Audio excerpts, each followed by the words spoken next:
السلام عليكم ورحمة الله وبركاته. ازيكم عاملين ايه؟ يا رب تكونوا بخير. نصلي على محمد، اللهم صل وسلم عليك يا رسول الله. تعالوا اقول لكم اللي انتوا شايفينه ده. شايفين كيكة، ودي هريسة ذرة. تعالوا اوريكم علوها عامل ازاي بالمنظر ده. شايفين اللي انتوا شايفينه ده من غير ولا بيضة. هتعملوها وهتتحدوا كل حد يقول لكم ما ينفعش بالبيض. انا طبعا ما كنتش واثقة في النتيجة، انا شفت فيديوهات كتير على النت فقلت لازم اجربها. بس طبعا انا ما رضيتش اصور الفيديو لاني ما كنتش ضامنه وواثقه في النتيجه دي بصراحه. بس طلعت تحفه. جربوها ان شاء الله هتعجبكم جدا. هنزلكم بالمقادير والطريقه في صندوق الوصف. ان شاء الله قريبا انزل لكم بالفيديو كامل عملي.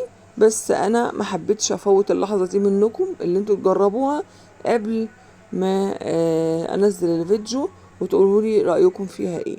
انتوا شايفينها ده شايفينها دي هريسه ذره. دي هريسه ذره ودي كيكه. شايفين العلوه قد ايه؟ شايفين الطراوه؟ شايفين الجمال؟ كل ده من غير بيض والله يا جماعه.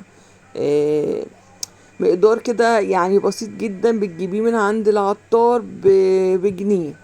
بجنيه مش قادرة اقول لكم هيعمل معاكم كذا كيكاية وكذا هريسة ذرة. حاجة بجنيه مش هتصدقوها. انتظروا الوصفة في الكومنت. والسلام عليكم ورحمة الله وبركاته. إلى اللقاء في فيديو آخر.